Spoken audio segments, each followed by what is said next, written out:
डाळ आणि तांदळाचं असं प्रमाण वापरा ज्यामुळे तुमची इडली अगदी मऊसूत, जाळीदार, पांढरी शुभ्र आणि अगदी सॉफ्ट अशी बनून तयार होईल। त्याचबरोबर थंडीमध्ये इडलीचं पीठ अगदी परफेक्ट असं फर्मेंट होण्यासाठी आणि परफेक्ट इडलीसाठी अतिशय महत्त्वाच्या टिप्स या व्हिडिओमध्ये मी सांगितलेल्या आहेत। तर चला मग अगदी परफेक्ट असं प्रमाण वापरून अगदी सॉफ्ट आणि जाळीदार इडली बनवूयात। तर यासाठी सगळ्यात आधी मी तांदूळ घेते। तर या वाटीने 4 वाटी हा तांदूळ मी घेते। तर हे प्रमाण मोजून घेण्यासाठी घरातील कोणतंही भांड तुम्ही इथे वापरू शकताय। तर इथे मी 4 वाटी हे तांदूळ घेतलेले आहेत। तांदूळ इथे तुम्ही कोणताही वापरू शकताय, अगदी घरचा तांदूळ, रेशनचा तांदूळ किंवा कोणताही तांदूळ इथे वापरू शकताय। फक्त तांदूळ जुना असावा याची आपल्याला काळजी घ्यायची आहे। ज्या तांदळाचा भात अगदी मोकळा आणि अगदी सडसडीत होतो असा तांदूळ आपल्याला इथे वापरायचा आहे। ज्या तांदळाचा भात चिकट होतो असा तांदूळ इथे आपल्याला अजिबात वापरायचा नाहीये। तर अगदी जाळीदार आणि अतिशय सॉफ्ट इडलीसाठी प्रमाण अगदी महत्त्वाचं आहे। तर इथे 4 वाटी तांदळासाठी आपल्याला अर्धी वाटी उडीद डाळ घ्यायची आहे। तर इथे आपल्याला तांदूळ आणि डाळ वेगवेगळं भिजवण्याची अजिबात गरज नाही आहे। तर तांदळामध्येच ही उडीद डाळ मी घातलेली आहे।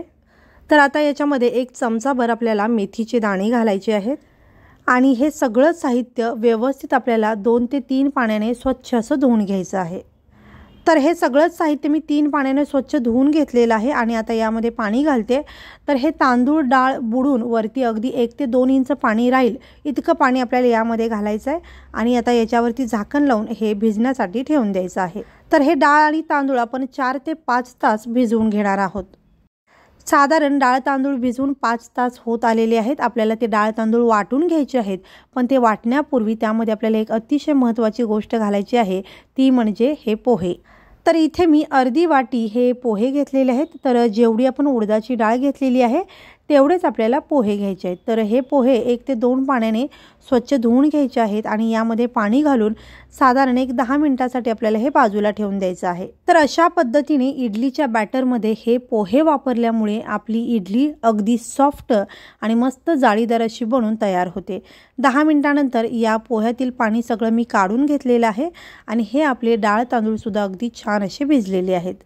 तर आता हे सगळं मिश्रण मिक्सरला फिरून वाटून घ्यायचं आहे। यासाठी इथे मी मिक्सरचं मोठं भांडं वापरलेलं आहे। तर या भांड्यामध्ये मी डाळ तांदळाचं थोडंसं मिश्रण काढून घेते आणि हे पोहे आपल्याला वेगळे वाटून घ्यायची गरज नाही आहे। तर या डाळ तांदळासोबतच आपण हे पोहे थोडं थोडं घालून वाटून घेणार आहोत। पाणी न टाकता हे मिश्रण अगदी हलकंसं मिक्सरला फिरवून घ्यायचं आहे आणि त्यानंतर यामध्ये गरजेनुसार पाणी घालायचं आहे। तर हे डाळ तांदूळ भिजवलेलं जे पाणी आहे तर त्या पाण्याचा वापर करूनच आपल्याला हे बॅटर वाटून घ्यायचं आहे। तर या पाण्याचा वापर केल्यामुळे आपलं हे जे बॅटर आहे किंवा हे मिश्रण आहे व्यवस्थित फर्मेंट व्हायला मदत होते। तर अगदी छान बारीक असं हे मिश्रण मी वाटून घेतलेलं आहे। तुम्ही बघू शकताय अगदी छान बारीक याची पेस्ट झालेली आहे। तर आता हे एका भांड्यामध्ये मी काढून घेते। तर या मिश्रणाची कन्सिस्टन्सी तुम्ही बघू शकता, थोडीशी दाटसर आहे। तर असंच मिश्रण आपल्याला बनवायचं आहे। तर हे मिश्रण व्यवस्थित फर्मेंट होतं। यापेक्षा पातळ जर तुम्ही मिश्रण बनवलात तर ते व्यवस्थित फर्मेंट होणार नाही। तर आता राहिलेलं सगळं मिश्रण थोडं थोडं मिक्सरच्या भांड्यामध्ये घेऊन सगळं मिश्रण मी वाटून घेतलेलं आहे आणि या कुकरमध्येच मी हे मिश्रण काढून घेतलेलं आहे। थंडीमध्ये इडलीचं पीठ आंबवण्यासाठी अशा कुकरचा वापर जरूर करा। यामध्ये पीठ अगदी व्यवस्थित फर्मेंट होतं। तर आता या सगळ्या पिठामध्ये मी गरजेनुसार मीठ घालते आणि आता आपल्याला हे मीठ व्यवस्थित मिक्स करायचं आहे आणि त्याचबरोबर हे मिश्रण किंवा हे बॅटर अगदी 2 ते 3 मिनिटे आपल्याला फेटून घ्यायचं आहे।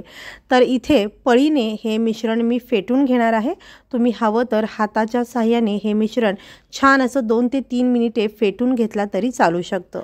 तर इथे मिश्रण फेटून घेणं खूप गरजेचं आहे। मिश्रण अशा पद्धतीने फेटून घेतल्यामुळे आपलं हे पीठ व्यवस्थित फर्मेंट होण्यासाठी मदत होते आणि अगदी जाळीदार आणि अगदी परफेक्ट असं इडलीचं पीठ आपलं बनून तयार होतं आणि त्यापासून बनणारी इडली अगदी सॉफ्ट, जाळीदार आणि अगदी मऊ लुसलुशीत अशी बनून तयार होते। तर पुन्हा एकदा या पिठाची कन्सिस्टन्सी मी तुम्हाला दाखवते। तर पीठ अशा पद्धतीचं असायला हवं, यापेक्षा घट्टही नको आणि यापेक्षा पातळही नको, म्हणजे हे पीठ आपलं इडलीचं जे आहे ते अगदी परफेक्ट फर्मेंट होतं।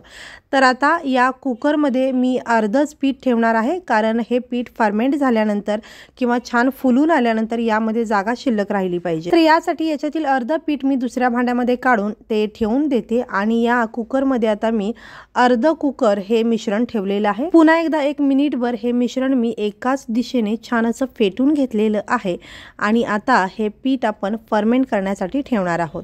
तर हे इडलीचं पीठ आंबवण्यापूर्वी अर्धा कुकर भरलेला आहे आणि पूर्णपणे आंबवल्यानंतर हे जे पीठ आहे ते पूर्ण कुकर भरलेलं असेल, म्हणजे हे इडलीचं बॅटर जे आहे ते डबल फुलून येतं। थंडीमध्ये इडलीचं पीठ आंबवण्यासाठी कुकरचाच वापर करायचा आहे आणि झाकणाला रिंग लावूनच हे झाकण बंद करायचं आहे, म्हणजे आतमध्ये उबदार हवा धरली जाते आणि त्यामुळे पीठ आपलं व्यवस्थित फर्मेंट होतं। तर आता या कुकरला झाकण लावून मी रात्रभरासाठी हे इडलीचं पीठ आंबवण्यासाठी ठेवून देते। तर आता रात्रभरासाठी म्हणजे साधारण किती तास हे पीठ थंडीमध्ये आंबवून घ्यायचं, तर इथे 12 ते 15 तासासाठी तुम्ही हे पीठ आंबवण्यासाठी ठेवू शकता। तर यासाठी काय करायचं आहे, सकाळी 11 ते 12च्या दरम्यान आपल्याला डाळ तांदूळ भिजत ठेवायचे आहे आणि संध्याकाळी 4 ते 5च्या दरम्यान आपल्याला ती वाटून घ्यायची आहे। 5ला साधारण तुम्ही जर हे पीठ आंबवण्यासाठी ठेवलात तर सकाळी साधारण 8च्या दरम्यान हे पीठ तुमचं व्यवस्थित फर्मेंट होईल। तर आदल्या दिवशी साधारण 5 वाजता हे पीठ मी आंबवण्यासाठी ठेवलं होतं आणि दुसऱ्या दिवशी सकाळी साधारण 7 वाजता हे कुकरचं झाकण मी उघडत आहे। तर हे पीठ जास्त फुलून बाहेर यायला नको यासाठी खाली मी एक ताट ठेवलेली आहे। तर इथे हे इडलीचं पीठ तुम्ही बघू शकता, अगदी पूर्ण कुकर भरलेला आहे। अर्धा कुकर आपण पीठ फर्मेंट करण्यासाठी ठेवलं होतं आणि अगदी कुकरभर हे पीठ छान असं फुलून आलेलं आहे। अगदी फ्लफी आणि मस्त जाळीदार असं हे इडलीचं परफेक्ट बॅटर आपलं बनून तयार झालेलं आहे आणि यापासून बनणारी इडली अगदी परफेक्ट मऊ लुसलुशीत जाळीदार आणि अगदी सॉफ्ट अशी बनून तयार होईल। तर हे पीठ मी व्यवस्थित असं मिक्स करून घेतलेलं आहे। याच्यामध्ये मीठ आधीच आपण घातलं होतं, तर तुम्ही थोडंसं चेक करून तुम्हाला जर गरज वाटली तर पुन्हा यामध्ये मीठ घालू शकता। तर आता आपण इडली बनवून घेऊयात। तर सगळ्यात आधी इडलीच्या प्लेटला व्यवस्थित तेल लावून घ्यायचं आहे आणि मगच हे बॅटर या इडलीच्या प्लेटमध्ये घालायचं आहे। तर तेल व्यवस्थित लावल्यामुळे इडली तयार झाल्यानंतर आपण जेव्हा काढतो तर ती प्लेटला चिटकून न राहता अगदी सहजपणे निघून येते। तर या प्लेटमध्ये बॅटर घालण्यापूर्वी मी इडलीच्या भांड्यामध्ये पाणी घालून ते उकळण्यासाठी ठेवलेलं आहे। तर आता या सगळ्या प्लेट्स आपण व्यवस्थित लावून घ्यायच्या आहेत आणि इथे 2 ग्लास पाणी मी उकळण्यासाठी ठेवलं होतं। पाण्याला छान उकळी आलेली आहे। तर आता इडलीच्या सगळ्या प्लेट्स आपण यामध्ये व्यवस्थित ठेवून घेऊयात। तर आता या भांड्याला झाकण लावून घ्यायचं आहे, गॅस मध्यम करायचा आहे आणि मध्यम गॅसवरती 12 ते 15 मिनिटे आपल्याला ही इडली छान अशी वाफवून घ्यायची आहे।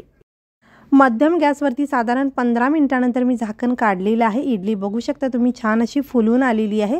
तर तुम्ही थोडीशी हाताने चेक करू शकता किंवा एखाद्या टूथपिकने किंवा चाकूने सुद्धा तुम्ही ही इडली चेक करू शकता। 15 मिनिटांमध्ये अगदी परफेक्ट अशी इडली वाफवून तयार होते।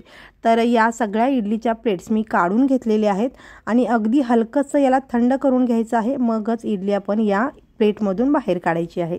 तर या इडलीच्या प्लेट पूर्णपणे थंड करायच्या नाहीत किंवा अगदीच गरम असताना ही इडली काढायची नाही, तर हात लावण्या इतकं थंड झालं की आपण या इडल्या काढून घेऊ शकतोय।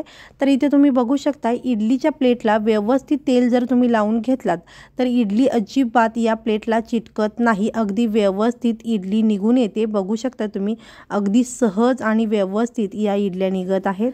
तर अगदी पांढरी शुभ्र मऊ लुसलुशीत जाळीदार आणि अतिशय सॉफ्ट अशी ही इडली बनून तयार झालेली आहे।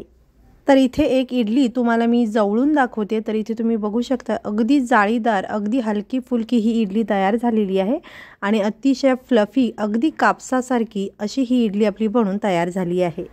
तर एक इडली तुम्हाला मी तोडून दाखवते आणि अशा पद्धतीने तुम्ही जर इडली तोडलात तर अगदी कापसासारखी जाळीदार तुम्हाला ही इडली दिसेल। तुम्ही बघू शकताय अगदी जवळून याची जाळी तुम्हाला मी दाखवते, अगदी जाळीदार कापसासारखी मऊ लुसलुशीत अशी ही इडली आपली म्हणून तयार झालेली आहे। तर या पद्धतीने तुम्ही सुद्धा ही इडली जरूर बनवून बघा आणि तुम्हाला जर हा व्हिडिओ आवडला असेल तर व्हिडिओला लाईक शेअर आणि चॅनलला सबस्क्राईब जरूर करा। हा व्हिडिओ पाहिल्याबद्दल खूप धन्यवाद।